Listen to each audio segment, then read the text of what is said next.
ಪ್ರೆಗ್ನೆನ್ಸಿನಲ್ಲಿ ಯಾವ medicines avoid ಮಾಡ್ಕೋಬೇಕು. 1950s ಅಲ್ಲಿ ಜರ್ಮನಿನಲ್ಲಿ ಒಂದು ಮೆಡಿಸಿನ್ ಲಾಂಚ್ ಮಾಡಿದ್ರು ಮಾರ್ನಿಂಗ್ ಸಿಕ್ನೆಸ್ಗೆ ಅಂತ.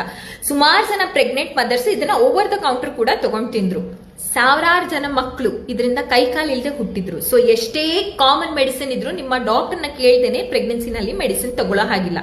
ಕಾಮನ್ ಮೆಡಿಸಿನ್ಸ್ ಏನು ಅಂತ ನಾನು ಹೇಳ್ತೀನಿ. ಫಸ್ಟ್, ಇನ್ಫೆಕ್ಷನ್ ಆಯ್ತು, ಥ್ರೋಟ್ ಇನ್ಫೆಕ್ಷನ್, ಯೂರಿನ್ ಇನ್ಫೆಕ್ಷನ್ ಆಯ್ತು ಅಂತ over the counter antibiotics ತಗೋಬೇಡಿ.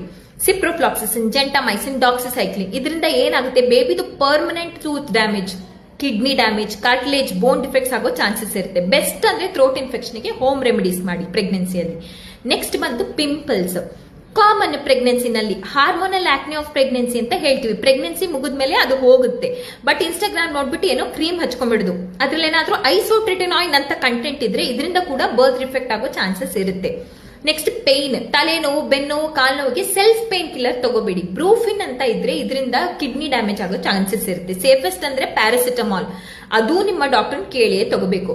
Herbal tea, herbal remedy ಸೇಫೆಸ್ಟೇ ಇರಬೇಕು, ನ್ಯಾಚುರಲ್ ಅಂತ ತಗೊಳ್ಳೋ ಹಾಗಿಲ್ಲ. ಇದ್ರ ಟೆಸ್ಟಿಂಗ್ ಪ್ರೆಗ್ನೆನ್ಸಿನಲ್ಲಿ ಆಗಿದೆಯೋ ಇಲ್ವೋ, ಅದ್ರ ಕಂಟೆಂಟ್ಸ್ ಏನು ಅಂತ ನಮಗೆ ಗೊತ್ತಿರೋದಿಲ್ಲ. ಇನ್ಫ್ಯಾಕ್ಟ್ ಸ್ವಲ್ಪ ಹರ್ಬಲ್ ಟೀಸ್ ಇಂದ ಅಬಾರ್ಷನ್ಸ್, ಮಿಸ್ಕ್ಯಾರೇಜಸ್ ಆಗೋ ಚಾನ್ಸಸ್ ಕೂಡ ಇರುತ್ತೆ. ಪ್ರೀ ಎಕ್ಸಿಸ್ಟಿಂಗ್ ಕಂಡೀಷನ್ಸ್ ಏನಾದ್ರೂ ಇತ್ತು, ಆಲ್ರೆಡಿ BP, ಶುಗರು, ಕೊಲೆಸ್ಟ್ರಾಲು ಅಥವಾ ಫಿಟ್ಸ್, ಸೈಕ್ಯಾಟ್ರಿಕ್ ಮೆಡಿಸಿನ್ಸ್ ಆಲ್ರೆಡಿ ಏನಾದ್ರು ತಗೋತಾ ಇದ್ರೆ ಫಸ್ಟ್ ನಿಮ್ಮ ಡಾಕ್ಟರ್ನ ಮೀಟ್ ಮಾಡಿ ಈ ಮೆಡಿಸಿನ್ಸ್ ನ ಚೇಂಜ್ ಮಾಡ್ಕೊಳ್ಳಿ ಪ್ರೆಗ್ನೆನ್ಸಿಗೆ. ಮತ್ತೆ ಪ್ರೆಗ್ನೆನ್ಸಿ ಪ್ಲಾನ್ ಮಾಡಬೇಕಾಗುತ್ತೆ.